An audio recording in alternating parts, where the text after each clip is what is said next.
Hello बच्चों, क्या हाल चाल? सब ठीक? मैं विजय यादव एक बार फिर आपका स्वागत करता हूं आपके प्यारे से चैनल फिजिक्स एक सोच में। बच्चों, आज का हमारा जो टॉपिक है वो ये वैद्युत द्विध्रुव के अक्षीय स्थिति में किसी बिंदु पर वैद्युत विभव। हमें वैद्युत विभव निकालना है। एक कोई ये वैद्युत द्विध्रुव है और इसके अक्षीय स्थिति में आपको बताया जा चुका है बच्चों की निरक्षीय स्थिति क्या होती है और अक्षीय स्थिति क्या होती है। तो ये दोनों आवेशों को जो जोड़ने वाली लाइन होती है वो अक्षीय लाइन होती है और इस लाइन पर कोई बिंदु अगर लिया गया हो तो उसे हम क्या कहते हैं? अक्षीय बिंदु कहते हैं। तो इस अक्षीय स्थिति मतलब इस अक्षीय बिंदु पर किसी एक अक्षीय बिंदु पर हमें क्या निकालना है? वैद्युत विभव निकालना है। बच्चों, ये देखिए एग्जाम के पॉइंट ऑफ व्यू से कितना इंपॉर्टेंट ये टॉपिक रहने वाला है। ये जो टॉपिक है यूपी बोर्ड में 2012, 14, 15, 16, 17, 19 और 22 में पूछा गया है। तो कितना इंपॉर्टेंट है। पिछले लगातार वर्षों में ये क्या किया गया है? पूछा गया सवाल। तो बच्चों, इतना इंपॉर्टेंट मैं टॉपिक आपके पास लेकर आ रहा हूं और इसको आसान भाषा में मैं आपको समझा रहा हूं। तो बच्चों चलिए वीडियो को जल्दी से लाइक कर दीजिए और जो लोग चैनल पर नए हो वो सब्सक्राइब कर ले। हम लोग स्टार्ट करते हैं ये वीडियो। देखिए बहुत आसानी से एकदम 5 मिनट फोकस होकर देख लेंगे तो ये टॉपिक आपका कंप्लीट हो जाएगा। तो बच्चों ये एक वैद्युत द्विध्रुव है। वैद्युत द्विध्रुव आप जानते हैं जिसमें दो बराबर और विपरीत आवेश होते हैं। एक धन आवेश यहाँ पे है, एक ऋण आवेश यहाँ पे है। ठीक है, अब देखिए ये जो धन आवेश है और ऋण आवेश है, अपने सुविधा के लिए इन दोनों के बीच का जो हम डिस्टेंस लेते हैं बच्चों, कितना लेते हैं? 2l लेते हैं कि हमें जो कैलकुलेशन या जो हम डेरिवेशन करें वो क्या हो जाए? आसान हो जाए। तो देखिए ये इसका मिड पॉइंट है। वैद्युत द्विध्रुव का जो ये O है वो क्या है? मिड पॉइंट है। टोटल डिस्टेंस कितना है? 2l है। तो अब ये मिड पॉइंट से ए पॉइंट का जो डिस्टेंस होगा, जो दूरी होगा वो कितना हो जाएगा बच्चों? l। और इस मिड पॉइंट O से B का जो डिस्टेंस हो जाएगा वो कितना हो जाएगा? l। अब बच्चों अगर हमें किसी बिंदु पर वैद्युत विभव ज्ञात करना है किसी भी आवेश की वजह से, तो आपको पता है कि अगर ये Q आवेश है, अगर इससे R डिस्टेंस पे कोई पॉइंट है और इस पे हमें वैद्युत विभव ज्ञात करना है तो फॉर्मूला क्या होता है? K Q/R होता है।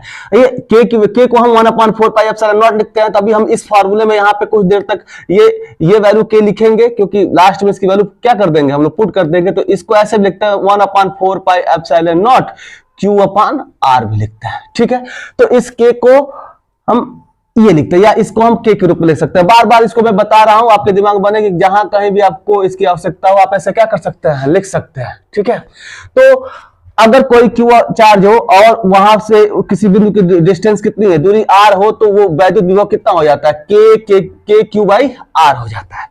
तो बच्चों वैसे ही अगर आपको इस बिंदु पर वैद्युत विभव निकालना है तो इन दोनों आवेशों से इस बिंदु की क्या होनी चाहिए? आवेश तो पता है लेकिन इन दोनों आवेशों से अभी इसकी दूरी क्लियर नहीं हुई है, इस आवेश से भी और इस आवेश से भी। तो हम क्या करेंगे? अपने तरफ से कोई इसके सेंटर से उसका एक कोई डिस्टेंस हम मान लेते हैं। तो चलिए हम मान लेते हैं इसके सेंटर से कितना डिस्टेंस है। सपोज कीजिए कि बच्चों ये जो सेंटर इसका है, सेंटर पॉइंट है, इस P पॉइंट का जो डिस्टेंस है इस सेंटर से वो कितना है? सपोज कीजिए कि R है। आप मान लीजिए कि इस पॉइंट का जो डिस्टेंस है बच्चों R है। अब बताइए कि यहां से इस B बिंदु की जो दूरी है वो कितनी है? L है।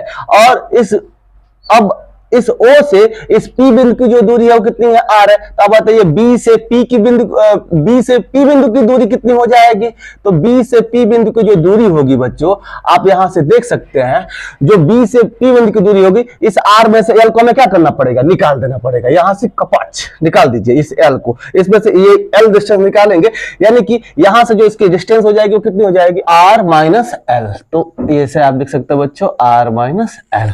अब देखना है B से P का दूरी तो हमने निकाल ली बच्चों। अब A से P का डिस्टेंस कितना है? तो ये A पॉइंट है, A को कुछ ऐसे रिप्रेजेंट करेंगे और यहाँ पे इसके नीचे P के एक ऐसे लाइन ड्रॉ कर लें कि हमें पता चल जाए कि इन दोनों के बीच का डिस्टेंस कितना है। तो इन दोनों के बीच का अगर दूरी निकालना है बच्चों तो यहां से यहां तक तो R है। अब इसमें L को क्या कर देना है? ऐड कर देना है। तो R में L को ऐड करोगे तो ये डिस्टेंस कितना हो जाएगा? R + L। ये डिस्टेंस R + L हो जाएगा आपका। अब हमें क्या मिल गया? इन दोनों आवेशों से इस बिंदु P की दूरी मिल गई, इन दोनों आवेशों से इस बिंदु P की दूरी मिल गई, और ये दोनों आवेश का मैग्नीट्यूड हमें पता ही है। इन दोनों आवेशों की जो वैल्यू यहाँ पर Q आवेश के कारण निकाल सकते हैं वैद्युत विभव, यहाँ प्लस Q आवेश की वजह से वहां पे वैद्युत विभव निकाल सकते हैं।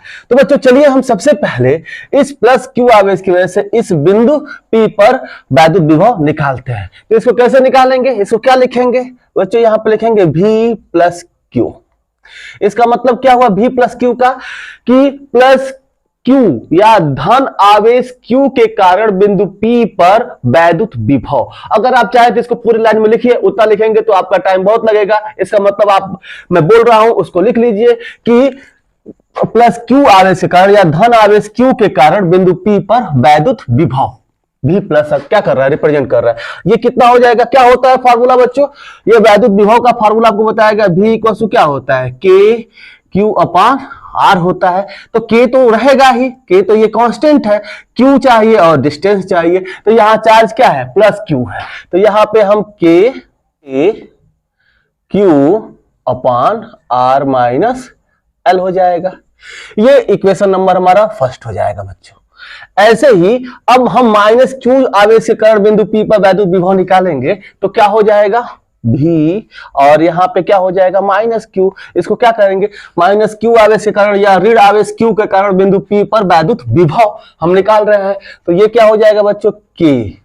और यहाँ पे इलेक्ट्रिक फील्ड वाला कंडीशन नहीं है, इलेक्ट्रिक फील्ड में हम माइनस साइन नहीं लेते थे, लेकिन यहाँ पे माइनस साइन लेंगे क्योंकि ये एक स्केलर क्वांटिटी होती है। ये जो विभव होता है वो वैद्युत विभव एक इस अदिश राशि होती है, और अदिश राशि में जैसा ये आवेश है, यहाँ पे डायरेक्शन नहीं दिखाया गया वैद्युत विभव का, आप देखिए डायरेक्ट इस वैद्युत विभव की वैल्यू लिखी जा रही है। तो जो जैसा चार्ज यहाँ पर रहेगा, जैसा आवेश यहाँ पर रहेगा, वैसे ही आवेश को यहाँ पे हम पुट करेंगे। तो K माइनस Q अपान यहां से उसका डिस्टेंस कितना है, R plus L, R plus L। तो इसको हम क्या लिख सकते हैं, माइनस K Q अपान R minus R plus L है तो R प्लस L लिख लीजिए। तो ये आपका इक्वेशन नंबर सेकंड हो जाएगा, ये इक्वेशन सेकंड लिख लिए। अब बच्चों क्या करना है, यहाँ पे टोटल वैद्युत विभव निकालना है। इसकी वजह से यहाँ पर हमने पता कर लिया V प्लस Q, इसके वजह से यहाँ पे पता कर लिया यहाँ इस पॉइंट पर V माइनस Q। तो अब टोटल वैद्युत विभव कितना हो जाएगा, V टोटल या V इक्वल टू क्या लिख सकता है उस बिंदु P पर, V एट पॉइंट P कितना हो सकता है, टोटल लिखेंगे तो क्या होगा जाएगा V प्लस Q और प्लस V माइनस Q, दोनों विभवों को क्या कर दिया जाए, जोड़ दिया जाए। तो V इक्वल टू कितना हो जाएगा, V प्लस Q की वैल्यू कितनी आई है आप देख सकते हैं, इसको लिख सकते हैं K Q मल्टीप्लाई करेंगे अपान में R माइनस L। और देखिए V माइनस Q की वैल्यू, V माइनस Q की वैल्यू कितनी आई बच्चों, माइनस में आई है, तो माइनस से मल्टीप्लाई होगा प्लस में, तो यहाँ पे माइनस हो जाएगा, ये भी क्या हो जाएगा K Q अपान में R प्लस L। ठीक है, अब यहाँ पे आप क्या कर लीजिए बच्चों, V K Q को कॉमन कर लीजिए, K Q दोनों जगह है तो K Q कॉमन हो जाएगा। यहाँ पे क्या बचेगा, अब देखिए इस बटे में यहाँ R माइनस L है, R प्लस L है, हम डायरेक्ट यहाँ पे जोड़ देते हैं। एक्चुअली यहाँ पे बचे है क्या, इस तरह से R माइनस L और माइनस में 1 अपान R प्लस L, इस तरह से बचेगा।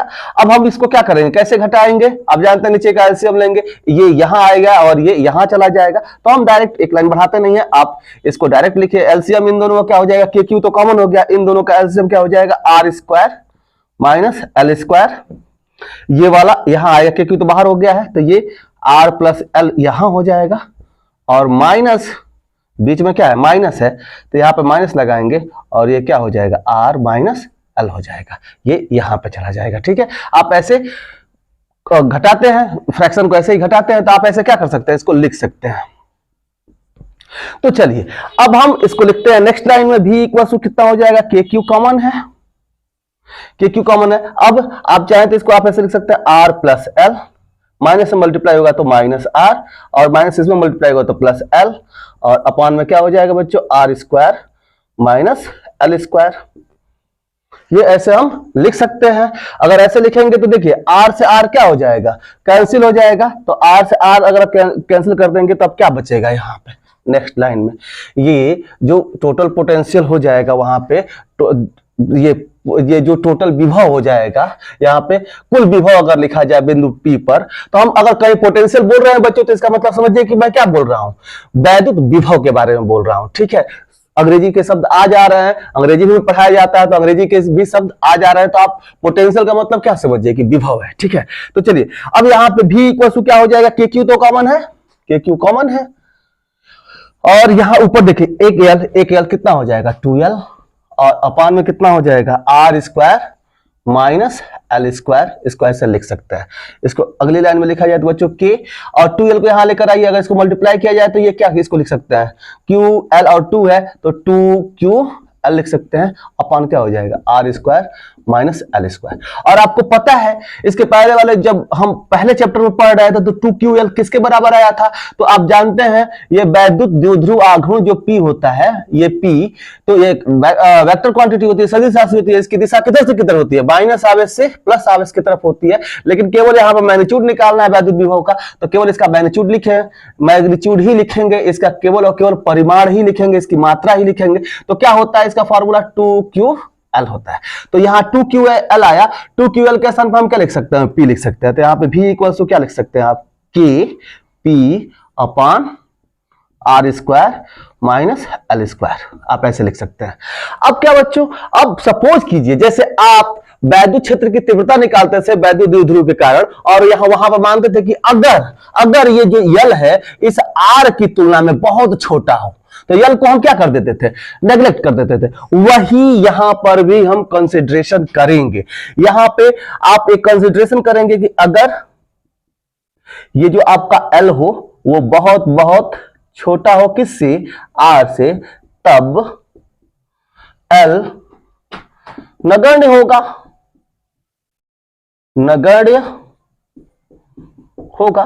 तो अगर आर नगण्य हो जाए, एल नगण्य हो जाए, तो यह भी की वैल्यू कितनी हो जाएगी, तब हम इस भी की वैल्यू यहां पर लिख दे रहे हैं, यहां पर आपको दिखाई देगा। ठीक है, अब यहां पे ये भी की वैल्यू कितनी हो जाएगी, यहां पी की वैल्यू आपने लिखा है, पी की वैल्यू यहाँ P इक्वल्स टू 2QL लिखा है, सपोज कीजिए यहाँ पर 2QL के स्थान पर P लिखा है। अब ये यल बहुत छोटा हो, ये यल बहुत छोटा हो, तो यल नगण्य कर दिया जाएगा। अगर यल नगण्य कर दिया जाए तो यहाँ पोटेंशियल कितना हो जाएगा, V इक्वल्स टू आपका हो जाएगा K, ऊपर हो जाएगा P अपॉन, ये तो नगण्य हो गया, नीचे R स्क्वायर हो जाएगा।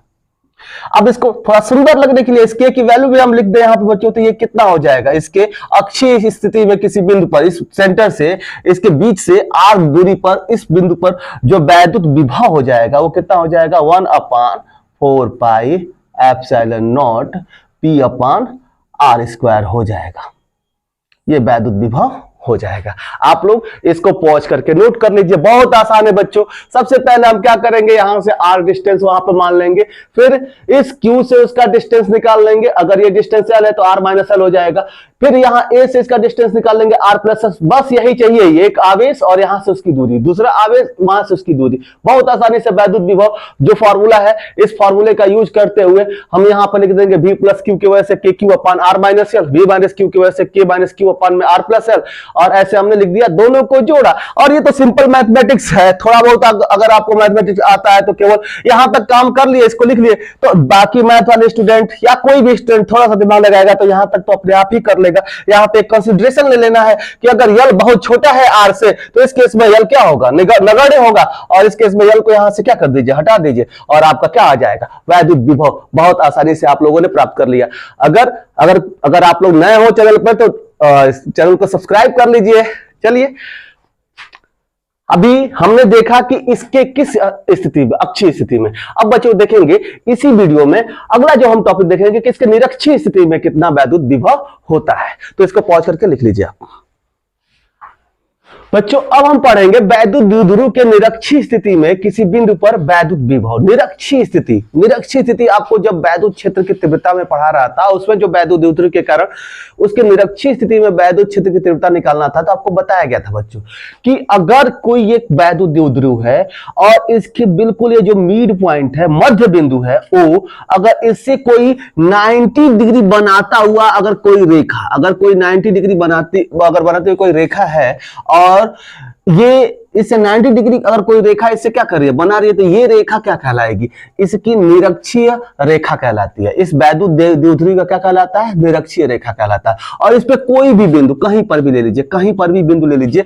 वो क्या कहलाएगा, निरक्षीय बिंदु कहलाता है बच्चों। और ऐसे ही आपसे कहा जाए कि मान लीजिए कि एक कोई प्लेन है, सपोज कीजिए कि ये कोई प्लेन है, ये भी बिल्कुल इसके बीचों बीच से ऐसे परपेंडिकुलर ये प्लेन हो, तो ये प्लेन क्या कहलाएगा, इसका निरक्षीय तल कहलाएगा। ये जो तल है अगर बिल्कुल इसके परपेंडिकुलर है, मान लीजिए कि आपका एक वैद्युत द्विध्रुव है और ये इसके परपेंडिकुलर ऐसे हो ये तल, तो इसको क्या कहेंगे, निरक्षीय तल कहते हैं। तो बच्चों निरक्षीय स्थिति मतलब में, निरक्षीय स्थिति का मतलब क्या बच्चों, कि इसके निरक्षीय तल पर या निरक्षीय रेखा पर कोई एक ऐसा बिंदु, कोई भी बिंदु जिस पे हमें वैद्युत विभव निकालना है।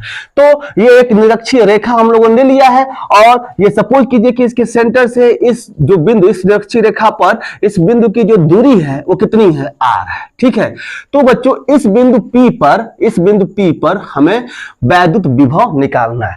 तो अगर कहीं पर भी वैद्युत विभव निकालना है तो वह आवेश जिसकी वजह से वैद्युत विभव निकालना है वो चाहिए, और आपको उस आवेश से उस बिंदु की दूरी चाहिए। बस दो चीजें चाहिए, आप वहां पे निकाल सकते हैं वैद्युत विभव का मान। तो चलिए बच्चों, सबसे पहले हम इससे इस पॉइंट की दूरी हम निकालते हैं। अभी तो हमें ये पता है कि ये L है और ये R है, तो इससे इस पॉइंट की दूरी कितनी हो जाएगी, अगर आप निकाले तो इससे इस पॉइंट की जो दूरी होगी आप निकाल सकते हैं कि ये L है, ये R है, दोनों के बीच में 90 डिग्री। तो पाइथागोरस के प्रमेय से ये क्या हो जाएगा बच्चों, अंडर रूट में आप इसको निकाल सकते हैं, अंडर रूट में R square plus L square, ये दूरी हो जाएगी। और अगर ये 90 डिग्री है तो ये भी 90 डिग्री होगा, ये एंगल भी कितना हो जाएगा आपका, 90 डिग्री हो जाएगा। तो अगर ये 90 डिग्री है तो ये भी दूरी आप बहुत आसानी से निकाल सकते हैं। बच्चों ये r डिस्टेंस है और L डिस्टेंस है, तो यहां से इसका अगर पाइथागोरस थ्योरम का अगर हम प्रयोग करें पाइथागोरस के प्रमेय से, तो ये इस प्लस चार्ज से, इस धन आवेश से इस P बिंदु की जो दूरी होगी कितनी हो जाएगी, अंडर रूट में ये भी R square plus L square हो जाएगी। आप जानते हैं कि अगर मान लीजिए कि दूरी आपको क्या निकालना है, PB स्क्वायर निकालना है, तो ये कर्ण का स्क्वायर क्या होता है, पर लंब का स्क्वायर प्लस आधार का स्क्वायर होता है। तो ये PB अगर आप निकालना चाहें तो ये अंडर रूट में क्या हो जाएगा, R square plus L square. वैसे ही अगर यहां से AP निकालना चाहे तो AP इक्वल्स टू क्या हो जाएगा, अंडर रूट ये R स्क्वायर और ये L स्क्वायर। तो अब बहुत आसानी से इन दोनों आवेशों से इस बिंदु की दूरी निकाल ली है। अब आपसे कहा जाए भी कोई भी पहले बिंदु से निकालना है तो V माइनस क्यू कितना हो जाएगा, कोई भी निकाल लीजिए, V माइनस क्यू या V प्लस क्यू, जो कुछ भी आपको निकालना निकाल लीजिए। तो चलिए जोड़ना ही है तो या तो इसको उसमें जोड़ दीजिए या उसको इसमें जोड़ लीजिए। तो V माइनस क्यू कितना हो जाएगा बच्चों, K तो रहेगा ही, और ये आवेश कितना है, माइनस क्यू है, तो ये माइनस क्यू, तो माइनस क्यू आवेश यहाँ पे ले लेंगे। और इस A बिंदु से इसका दूरी कितना है, तो अगर दूरी लिखा जाए तो ये कितना हो जाएगा, आप इसको लिख सकते हैं अंडर रूट में, आप इस दूरी को लिखेंगे अंडर रूट में R square plus L square. आपने इसको लिख लिया। V माइनस क्यू का मतलब क्या है कि ऋण आवेश Q, मतलब कि ऋण Q आवेश के कारण बिंदु P पर वैद्युत विभव आप वहां पर निकाल रहे हैं। क्या इसका मतलब है कि इस माइनस Q आवेश के कारण इस बिंदु P पर वैद्युत विभव आप निकाल रहे हैं। तो ठीक है, आपने जब निकाला माइनस Q आवेश के कारण तो इतना हो गया। अब V प्लस Q का मतलब क्या है, धन आवेश Q के कारण बिंदु P पर वैद्युत विभव। इसको हम क्या पढ़ेंगे, इस प्लस V प्लस Q को, कि धन आवेश Q के कारण बिंदु P पर वैद्युत विभव। तो ये कितना हो जाएगा बच्चों, अगर आप इसको लिखें तो K, और वो प्लस आवेश है तो KQ अपान में प्लस Q है, तो आप वहां पे साइन नहीं लगाएंगे। अगर इसको आप लिखे तो KQ ऐसे ही रख देंगे। अगर Q डायरेक्ट लिख रहे हैं तब भी इसका मतलब क्या है कि ये प्लस में है, तो अपान अंडर रूट में R square plus L square, इसको हमने लिख लिया। तो ये कितना हो जाएगा बच्चों, माइनस लगा है तो माइनस इसको पूरा लगा लीजिए पहले, KQ अपान में अंडर रूट क्या हो जाएगा, R square plus L square हो जाएगा। नहीं माइनस लगा है तो माइनस से मल्टीप्लाई होगा तो पहले माइनस आ जाएगा, KQ अपान में R square plus L square, और ये इसको लिखा जाएगा तो ये प्लस में होगा, KQ upon under root R square plus L square. इसको ऐसे आप लिख सकते हैं। अब यहाँ पे कुल विभव लिखा जाएगा, कुल विभव एट उस निरक्षीय स्थिति में कुल विभव अगर लिखा जाए तो कुल विभव भी किसके बराबर हो जाएगा बच्चों, V minus Q plus V plus Q.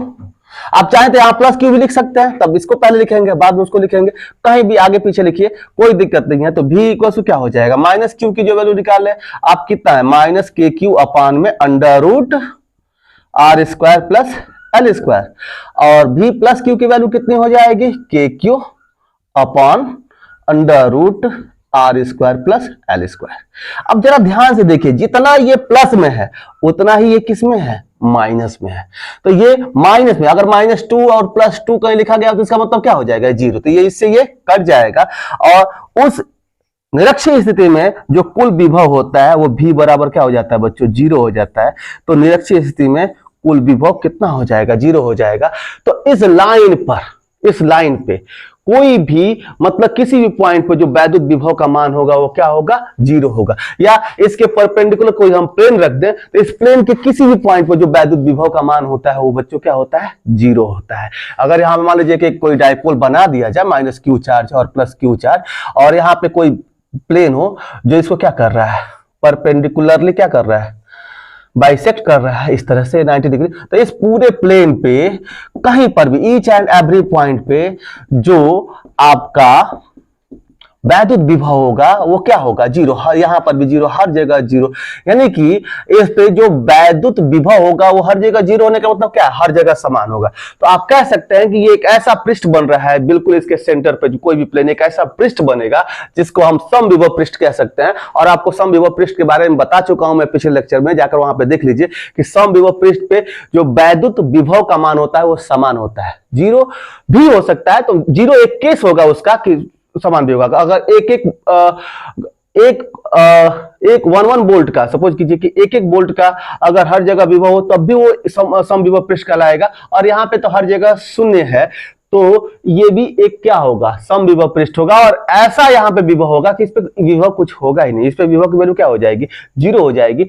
फिर भी अगर हर जगह इस पे विभव 0 है तो हम उसको क्या कह सकते हैं कि एक समविभव पृष्ठ है। तो आपने देखा बच्चों कि कोई वैद्युत द्विध्रुव के कारण उसके निरक्षीय स्थिति में कहीं पर भी जो वैद्युत विभव का मान होगा वो क्या होगा, 0 होगा। तो आप इसको निकाल लीजिए। तो अक्षीय स्थिति में आपने देखा, इसके अक्षीय स्थिति में कितना होता है, आपने अभी इसके पहले इसके अक्षीय स्थिति में ई एक्सियल अगर देखा जाए तो ई अक्षीय कितना होता है आपका, KP अपान R स्क्वायर होता है, और निरक्षीय स्थिति में कितना हो गया, 0 हो गया। ठीक है बच्चों, अब हम देखेंगे किसी भी बिंदु पर, अब ये नहीं कि अक्षीय बिंदु पर और निरक्षीय बिंदु पर, किसी भी बिंदु पर वैद्युत विभव कितना होता है, मात्र 2 मिनट में उसको हम डेराइव कर लेंगे बच्चों, एकदम बिल्कुल चुटकियों में। तो आप जस्ट इस टॉपिक के बाद इसको देख लीजिए, 2 मिनट में उसको भी देख लीजिए कि किसी भी बिंदु पर, यहां कहीं पर भी कोई भी बिंदु हो वहां पर वैद्युत विभव इस वैद्युत द्विध्रुव की वजह से कैसे निकाल सकते हैं उसको मैं बता रहा हूं। ठीक है, तो बच्चों अभी भी जो लोग इसको सब्सक्राइब नहीं किए हैं सब्सक्राइब कर लें। बच्चों अब हम पढ़ेंगे वैद्युत द्विध्रुव के कारण किसी बिंदु पर वैद्युत विभव, किसी भी बिंदु पर, अक्षीय स्थिति हो निरक्षीय स्थिति हो, इन दोनों को छोड़कर कहीं पर भी इसके चारों तरफ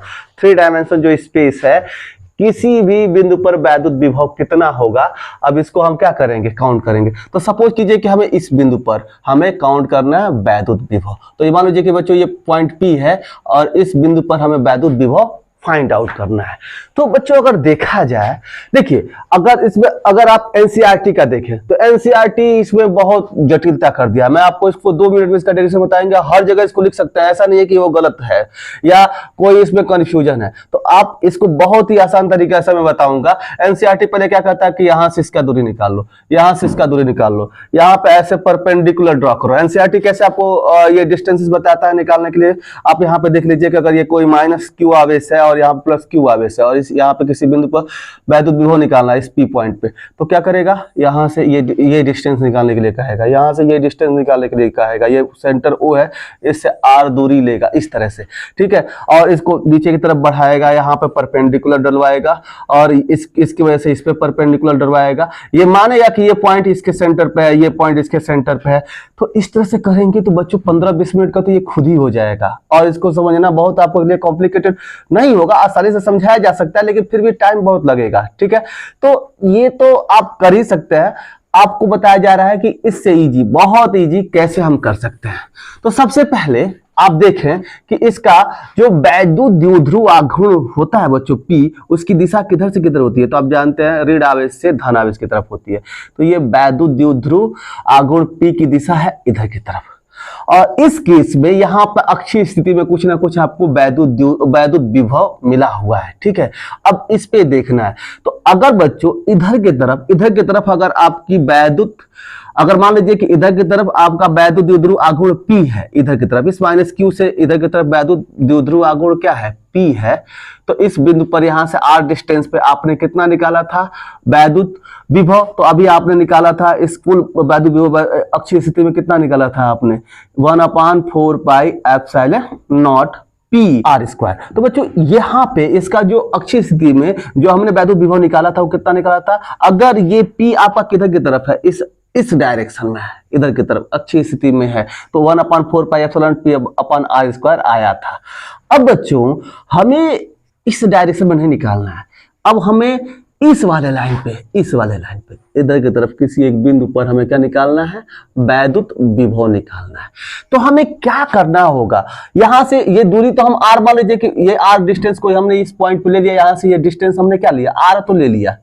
तो r को तो हमें बदलना ही नहीं है, r को तो बदलना नहीं है। यहाँ पे r है तो नीचे r स्क्वायर आएगा, ये कांस्टेंट ही है। हमें इधर की तरफ किसका कंपोनेंट ले लेना? तो ये जो P है बच्चों ना, ये इधर की तरफ जो P लिया गया है, ये आपका ये प्लस Q यहाँ पे, चलिए हम इसको दिखा देते हैं। इधर की तरफ जो P का डायरेक्शन है, इस बिंदु से इधर की तरफ P का डायरेक्शन, अब इस P का डायरेक्शन इधर ना दिखाकर अब इधर इस P का कंपोनेंटाइज कर देंगे, इसका हम वियोजन कर देंगे। इधर की तरफ जो P का कंपोनेंट होगा, अब इस फार्मूले में P ना लेकर उसके कंपोनेंट का हम क्या करेंगे? यूज करेंगे। तो इधर की तरफ अगर P का कंपोनेंट लिया जाए तो कितना हो जाएगा बच्चों? इधर का कंपोनेंट मान लीजिए, सपोज कीजिए कि ये जो लाइन यहां से बन रही है, ये कितना इससे एंगल बना रही है? थीटा बना रही है।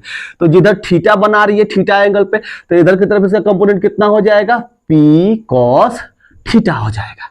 और इसका जो परपेंडिकुलर कंपोनेंट इधर की तरफ इसका जो कंपोनेंट होगा P का बच्चों, इधर से 90 डिग्री हम ड्रॉ करें तो इधर की तरफ इसका कंपोनेंट जो होगा वो क्या हो जाएगा? P sin थीटा, ठीक है। तो अगर आपको इस बिंदु पर, किसी भी बिंदु पर वैद्युत विभव निकालना है तो इस केस में P के स्थान पर आपको क्या रखना होगा? P cos थीटा रखना होगा। तो हम लिखेंगे किसी भी बिंदु पर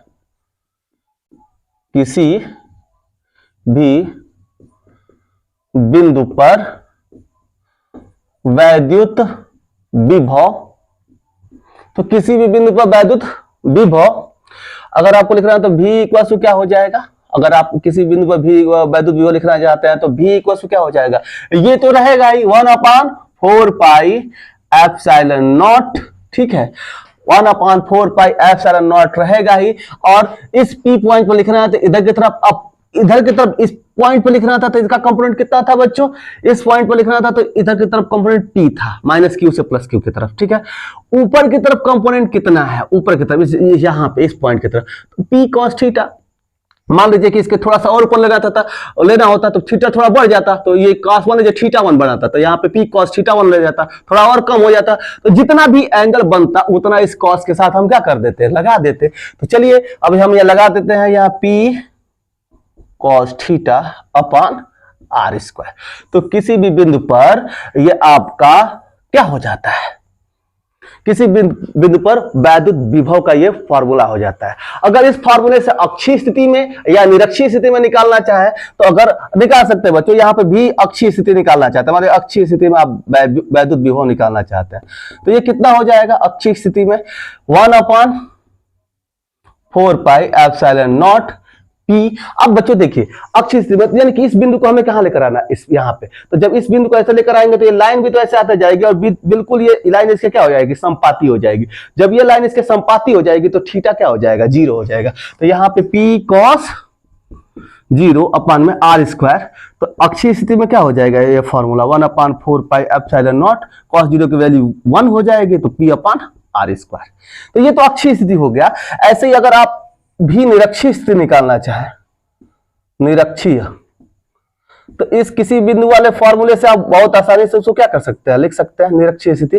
तो ये क्या हो जाएगा बच्चों? 1/4 पाई एप्सिलॉन नॉट तो होगा ही, ये, और ये P, और यहाँ पे जो एंगल इसके निरक्षीय स्थिति में, ये एंगल अगर आप देखें तो कितना बन जाएगा 90 डिग्री। अगर ये एंगल इस बिंदु पर देखें तो ये एंगल कितना हो जाएगा 90 डिग्री। और cos 90 की वैल्यू कितनी होती है बच्चों, cos 90 की वैल्यू 0 हो जाती है। तो V निरक्षीय स्थिति में कितनी हो जाएगी वैल्यू, अभी जो आपको निकाला गया उस फॉर्मूले का यूज करके इसके पहले निरक्षीय स्थिति में, तो वो 0 होता है, cos 90 की वैल्यू 0, तो ये पूरा वैल्यू क्या हो जाएगा 0। तो V निरक्षीय स्थिति में क्या हो जाएगा 0, अक्षीय स्थिति में 1/4 pi epsilon not P upon R square sorry, और किसी भी बिंदु पर 1/4 pi epsilon not P cos theta upon R square. आप इस तरह से यहाँ पे ये फिगर बनाकर बहुत आसानी से इसको क्या कर सकते हैं, लिख सकते हैं। तो ये R डिस्टेंस इधर अभी आप नहीं दिखाएंगे, फिगर में बस इतना ही रहेगा कि यहाँ से R डिस्टेंस पर अगर आपको पाना है तो P का इधर की तरफ कंपोनेंट ले लेंगे, P का जो कंपोनेंट है उसको यहाँ पे हम क्या कर देंगे, पुट कर देंगे। ये आपका निरक्षीय स्थिति या अक्षीय स्थिति में इस फॉर्मूले का यूज करते हुए हम क्या कर सकते हैं, वैद्युत विभव लिख सकते हैं। और किसी भी बिंदु पर हम बहुत आसानी से हम क्या कर सकते हैं, वैद्युत विभव को लिख सकते हैं। तो यहाँ पे तो ये देखा बच्चों, मुझे लगता है कि आपको बहुत अच्छे से समझ में आया होगा कि अक्षीय स्थिति में, निरक्षीय स्थिति में और किसी भी बिंदु पर वैद्युत द्विध्रुव के कारण वैद्युत विभव कितना होता है। बच्चों अगर आपको वीडियो अच्छा लगा हो तो जल्दी से वो जो नीचे आपका थंब वाला बटन है, लाइक वाला बटन है, उसको दबा दीजिए। और जो लोग सब्सक्राइब नहीं किए हैं वो नीचे जो सब्सक्राइब का बटन है उसको दबा ले, क्योंकि अगली वीडियो का इंफॉर्मेशन आपको मिल सके मेरे। तो तब तक के लिए बाय बाय, टाटा।